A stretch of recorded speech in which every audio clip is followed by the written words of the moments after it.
الحمد لله الحمد لله نحمده ونستعينه ونستغفره ونؤمن به ونتوكل عليه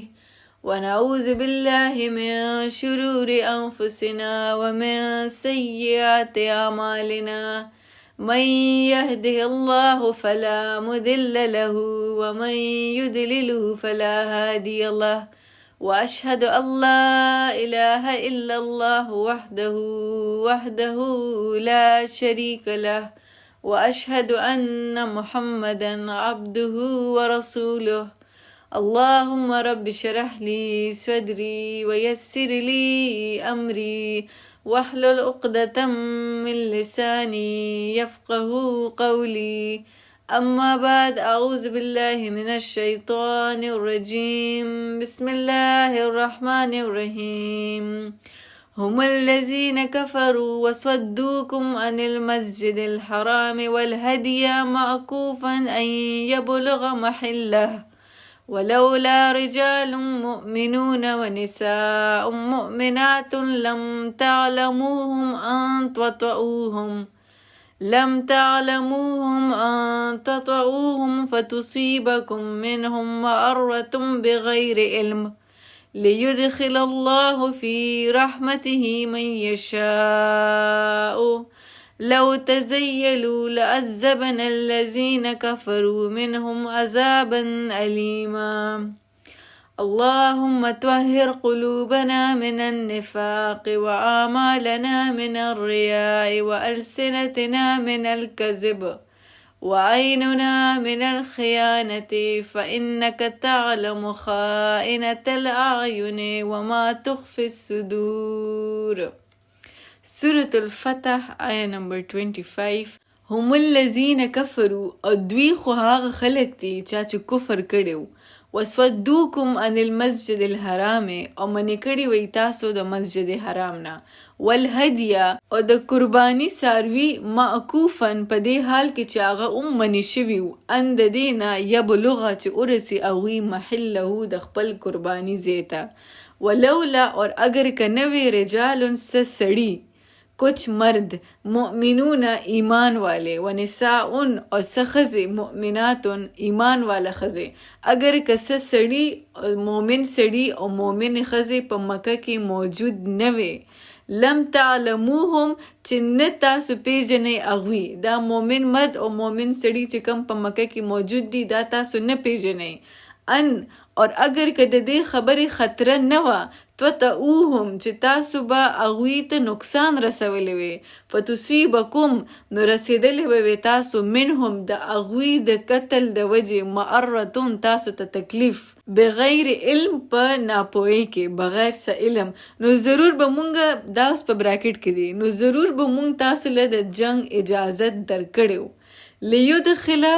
اور تاکہ داخل کی اللہ تعالیٰ فی رحمت ہی پخپل رحمت کے من یشاء چاہتا چی خوخ کی لو تزیلو اور اگر کدا مومن اور کفار پخپل منس کی جدا جداوے تزیلو جدا جداوے لعذبنا نو ضرور بمونگا عذاب ورکڑو الذین هاغ خلقو تا کفرو چاچو کفر کڑو منهم ددوینا عذاب علیم عذاب نہایت دردناک. اوکے سو ترجمه ما تاسو ته وکړه یس آی نو په اورېدو کې لږ شان کنفیوزنګ دی چې دا څه روان دي خو انشاءالله دا به تاسو ته بالکل کلیر شي. اټس ا ویری امپورټنټ آیا په دې آیات کې موږ له الله تعالی هغه مصلحت راکوي یو مصلحت راکوي چې د کم د وجې مشرکین مکه او د مسلمانانو په منځ کې په حدیبیه په مقام باندې جنگ ونشو.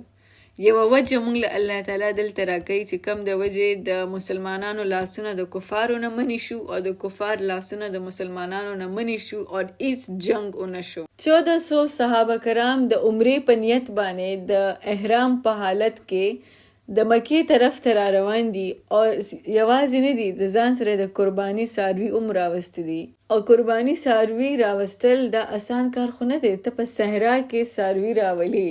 نو اف کورس د هغوی د خوراک تنظیم به هم کې یو هاف ټو فیډ دیم، هغوی سره به اوبه هم ګرځي، هغوی سره به خوراک هم ګرځي. نو یو ډېر زیات لوی اکنامک سټرګل دی دا، او د یو څو غنټو سفر نه دی، د 8 ورځو سفر دی. 8 days مسلسل په سفر کې دي، او دوی حدیبیه په مقام باندې ودرولې شي. صرف دوی نه، د دوی څاروي هغه منع کړی شي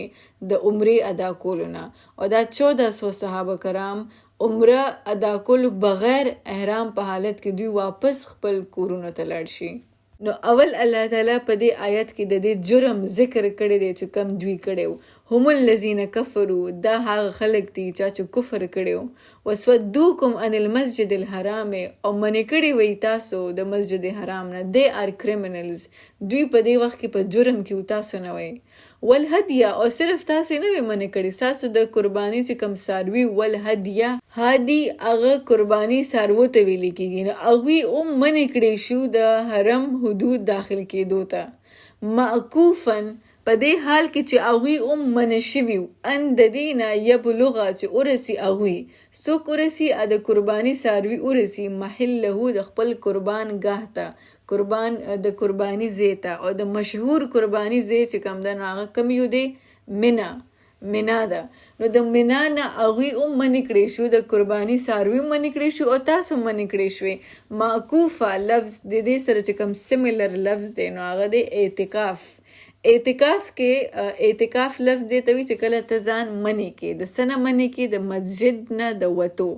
ته یو دایره ځان نه جوړه کې، یو باونډري جوړه کې چې دا زما دایره ده، او په دې کې به زه د الله عبادت کوم، د دې دایرې نه به زه بهر نه وځم، نو دې ته اعتکاف ویلی کېږي. اینه دا سیملر لفظ او ته دی معکوف. څنګه چې مونږ ځان په اعتکاف کې د یو حد نه د وتو نه مونږ ځان منع کو، دغسې دا څاروي منع کړی شو د حرم ته د رسېدو نه. نو معکوف یعنی ممنوع. اوس مخکې آیت کې مونږ له الله تعالی هغه وجه ریزن راکوي چې کم د وجه جنگ نشو. ولولا رجال مؤمنون، اور اگر که نوې سړي ایمان والے، ونساء مؤمنات، او ښځې ایمان والے ښځې په مکه کې، لم تعلموهم چې نه پیژندل تاسو هغوی. په دې وخت کې په مکه کې داسې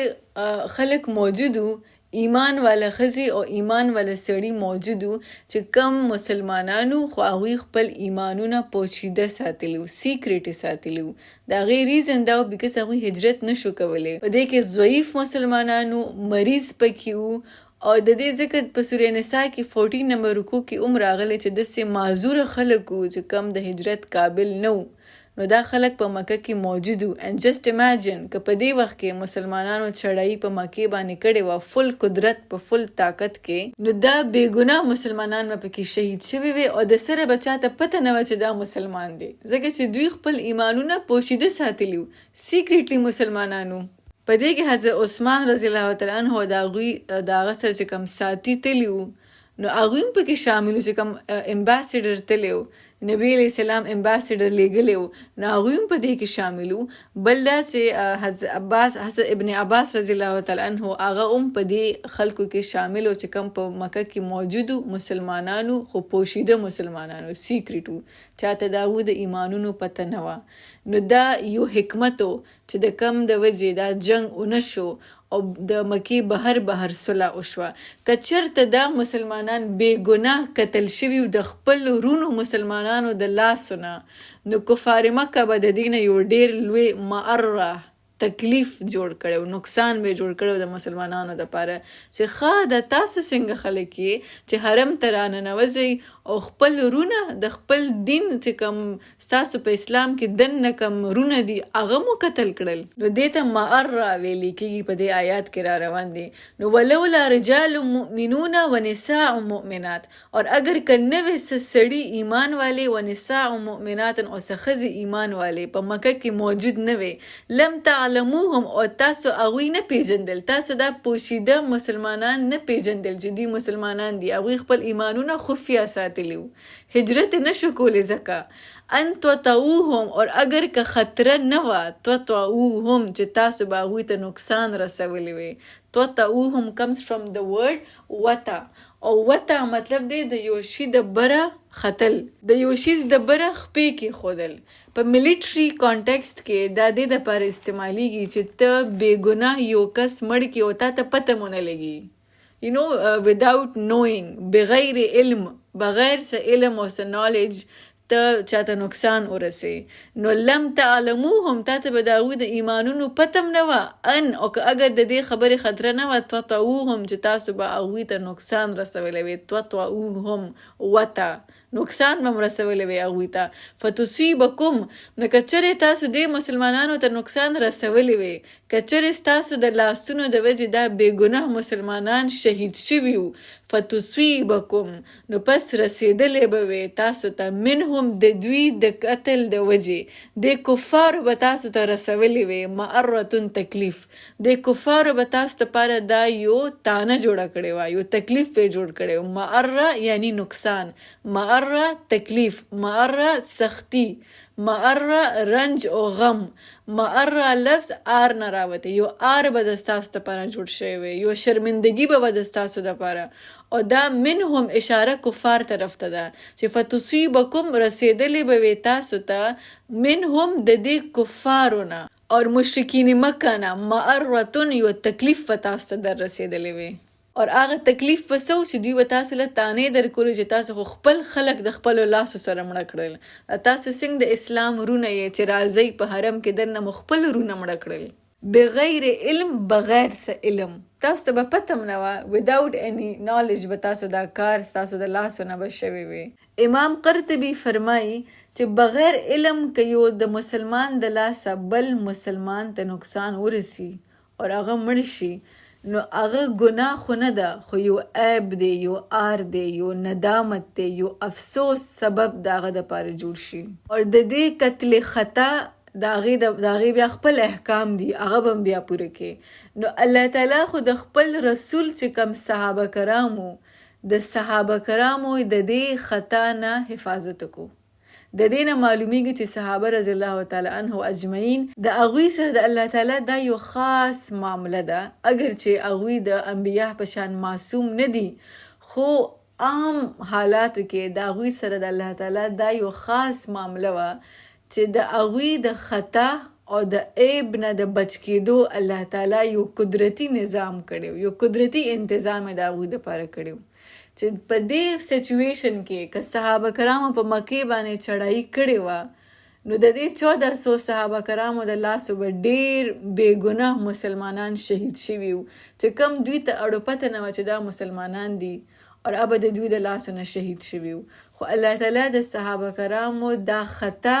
د دې نه د بچ کولو دپاره یو قدرتي انتظام وکړو سبحان الله د دې نه پته لګي چې د صحابه کرامو رضی الله تعالی عنه د هغوی سټاټس د الله په نظر کې څومره اوچت و لیدخل الله تاکې داخل کی الله تعالی فی رحمته په خپل رحمت کې من یشاء چاته چې وغواړي رحمت په دې کې ملټیپل معنو سره راځي رحمت یعنی اسلام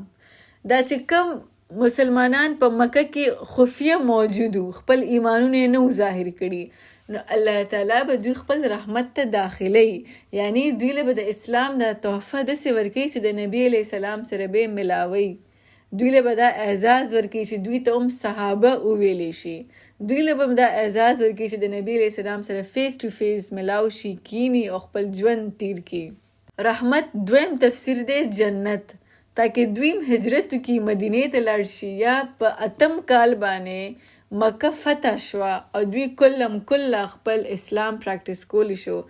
رحمت یعنی جنت رحمت نه مراد مفتی تقی عثمانی په خپل تفسیر کې لیکلی اټس بیوټیفل چې د مکې په مسلمانانو باندې د الله تعالی رحمت داو چې هغوی بې ګناه قتل کېدو نه بچ کړل او د مدینې په مسلمانانو باندې د الله تعالی رحمت داو چې هغوی د خپل دینی رونه د قتل کولو نه بچ کړل سو لیدخل الله فی رحمته من یشاء تاکہ داخل کی اللہ تعالیٰ په خپل رحمت کې یعنی اسلام کې یعنی جنت کې من یشاء چاته چې وغواړي تاکہ دا صحابه شي د نبی علیہ السلام مخامخ راشي رحمه من یشاء چاته چې وغواړي لو تزیلوا کچرته دا خفیه مسلمانان د کفارو په منځ کې موجود نه وي کچرته دوی جدا جدا شوي وي لو تزیلو pay attention ترجمه به داسې کوي لو تزیلو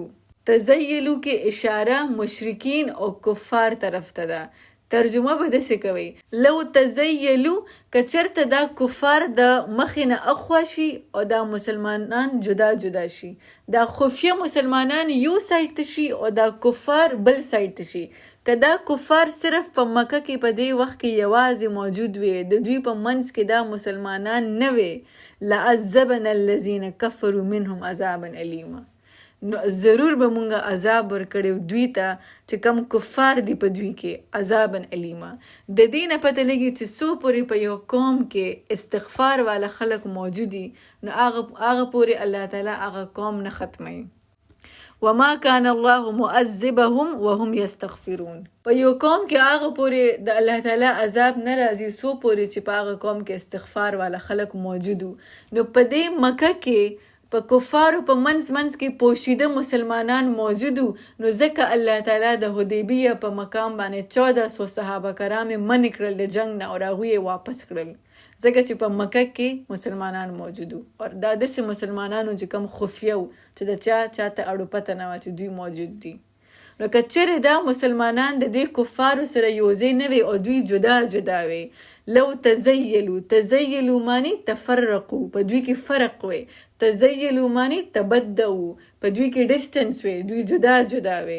لعذبنا الذین کفروا منهم عذابا الیما نو ضرور به الله تعالی عذاب ورکړو هغه خلکو ته چې کفر کړو په دوی کې عذابا الیما دردناک عذاب په دې وخت کې د دوی دردناک عذاب سو هغه قیدو د مسلمانانو د لاس به دوی قید شوي او یا به دوی قتل شوي عذابا الیما سو هم الذین کفروا او دوی هغه خلک دي چې کفر کړي وسودوکم او منې کړي وي تاسو ان المسجد الحرام نه د مسجد حرام نه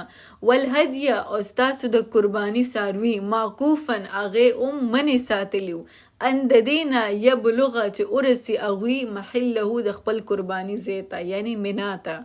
ولولا رجال مؤمنون اور اگر کنوے سڑی ایمان والے و نساء مؤمنات اور خز ایمان والے اگر کنوے دوی موجود په مکه کې لم تعلموهم او چې نوې تاسو ته علم د دوی د موجودګي ان او که د دې خبرې خطره نه وي تطعوهم چې تاسو به دوی ته نقصان رسولی وي فتصیبکم او بیا به رسېدلی وي تاسو ته منهم د دې کفارو د وجې یا منهم د دوی د ناحق قتل کېدو د وجې به تاسو ته معرتن تکلیف را رسېدلی وي رنج او غم او یو نقصان به تاسو شرمندگی به تاسو در رسیدلی وي بغیر علم بغیر څه علم په براکټ کې دی نو ضرور به تاسو ته د جنگ اجازت درکړې شوی خو داسې ونه شو لیدخل الله فی رحمته من یشاء او تاکي داخل کې الله تعالی په خپل رحمت کې چاته چې خوخه کې لو تزیلو اور اگر کدا مومن او کفار الگ الگ وي په دوی کې ډسټنس جدائی وا په دوی کې فرق وي لعذبنا نو ضرور به مونږه عذاب ورکړو خالص کفار وتا الذين هغه خلک کفرو چې کفر کړو منهم د دوی نه عذاب الیم عذاب نهایت دردناک په دې نیکسٹ آیت کې الله تعالی مونږ ته اوس وجه بیانوي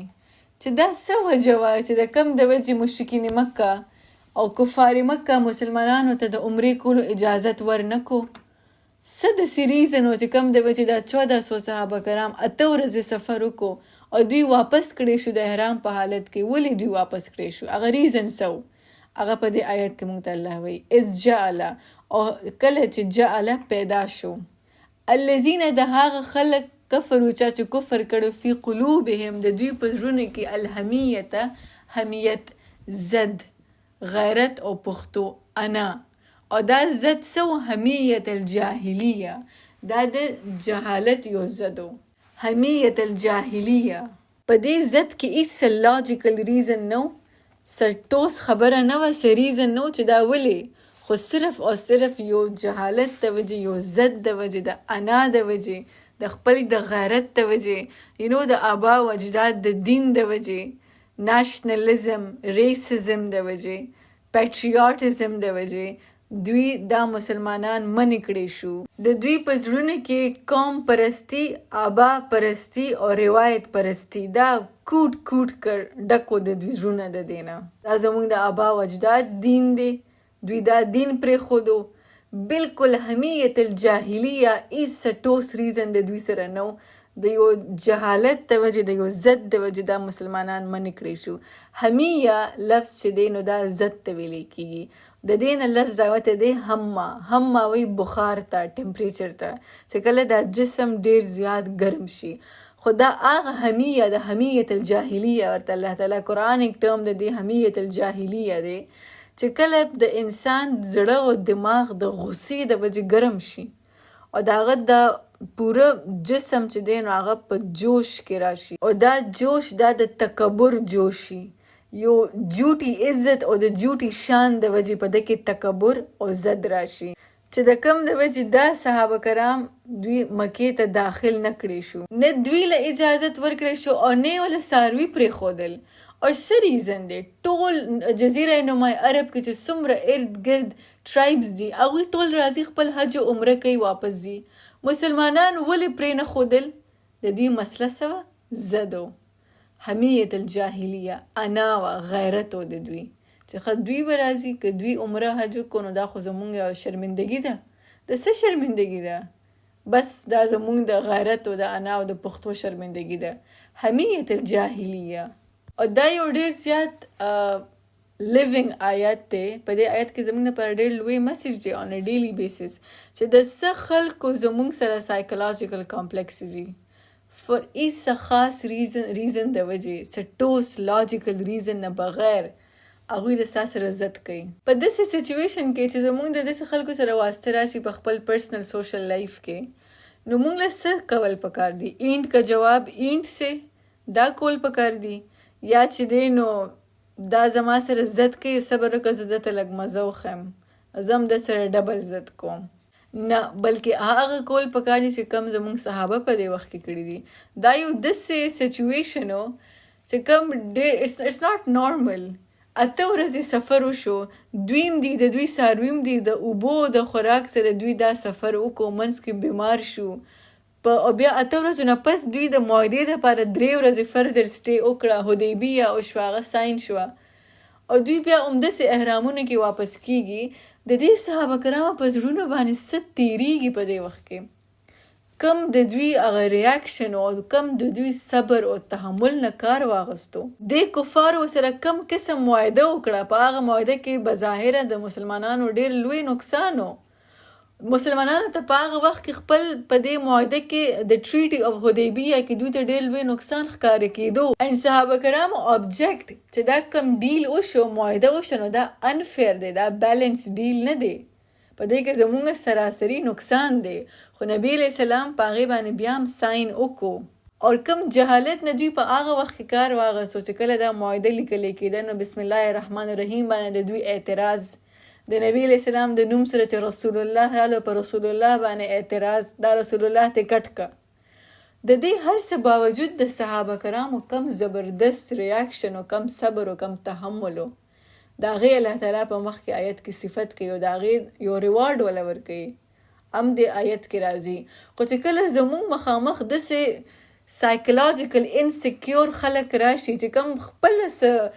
خپله هغوی ته انسیکیوریټیز وي، خپله هغوی پسې انفیریارټي کمپلیکس کې شکار وي، خو د هغې هغه سزا هغوی موږ له راکوي، موږ سره زد کوي، موږ سره په غیرت او په پښتو کې راشي نو موږ له څه کول پکار دي؟ هغسې زد کول پکار دي که نه؟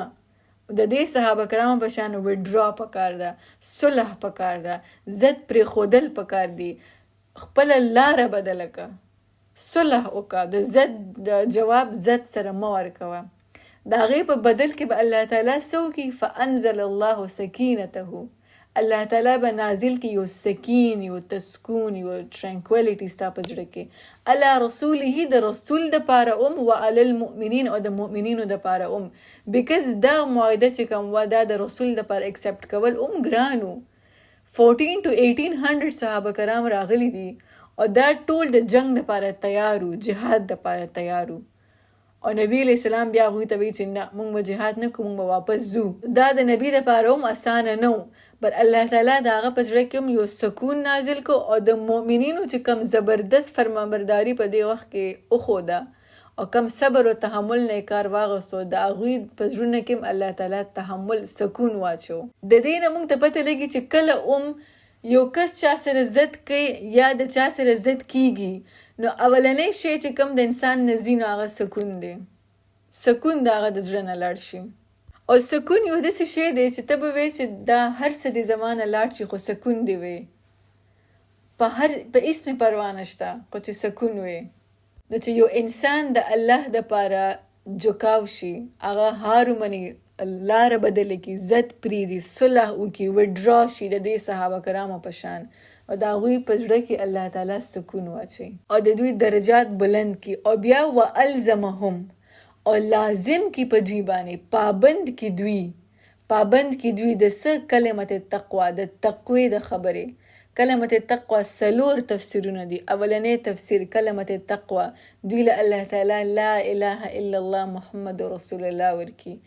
دویم تفسیر دوی الله تعالی د شرک نه لري وساتي. دریم تفسیر دوی له الله تعالی د نبی علیہ السلام اتباع ورکی. 4م تفسیر دا خلق الله تعالی د قرآن خلق کی، committed to the قرآن، دا اهل قرآن شي. کلمت التقوى، ځکه چې کلمت التقوى د تقوى کلمه هغې نه مراد قرآن هم دی. نو کلمه شهادت ورکړي، د شرک نه وساتي، د نبی علیہ السلام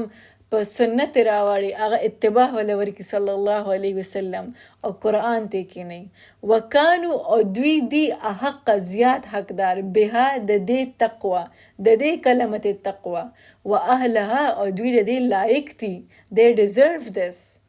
دوی دا ډیزرف کوي. کم زبردست تحمل دوی خودو، کم صبر دوی خودو، کم د نبی علیہ السلام سات دوی په دې سخت وخت کې ورکو. دوی دا کلمت تقوا ډیزرف کوي. وکان الله بكل شیء علیما، او دی الله تعالی په هر شي باندې خوب علم لرونکی. او د انسان زړه خو ډیر هر څه غواړي چې ما سره دا ضد کیږي، ما سره دا زیاتی کیږي، زه به ورسره کوم، زه به ولا جواب ورکوم. خو د دین د خاطر انسان چې دی هغه په حق باندې د حق باندې کېدو باوجود هغه جګړه پرېږدي، هغه ضد پرېږدي او ووایي چې ټیک شو، بس ته ټیک یې، ستا خبره ټیک ده، بس تا وګټله. نو په بدل کې الله تعالی دومره ریوارډز ورکړي. فانزل الله سکینته علی رسوله وعلى المؤمنین والزمهم کلمة التقوى وکانوا احق بها واهلها. دوی زیات حقدار دي د دې تقوا او د دې لایق هم دي. وکان الله بكل شیء علیما. او یو کس دا ویلی شي چې دوی ما سره دا وکړل، دوی دا وکړ، د دا ووی او ما دا ووی، ما سره دا ظلم وشو، ما سره دا زیاتی وشو، ما سره بې وجه زد وشو. د دې صحابه کرامو باندې څومره سخت تیر شي په حدیبیه کې. الله سیز ما ته د هر څه علم دی. وکان الله بكل شیء علیما. I know ما ته پته ده ته څه نه تیر شوی، ما ته پته ده. وَكَانَ اللَّهُ بِكُلِّ شَيْءٍ عَلِيمًا. Such a beautiful ayah. With this we conclude. بارك الله لي ولكم في القرآن الحكيم ونفعني وإياكم بالآيات وذكر الحكيم. السلام عليكم ورحمة الله وبركاته.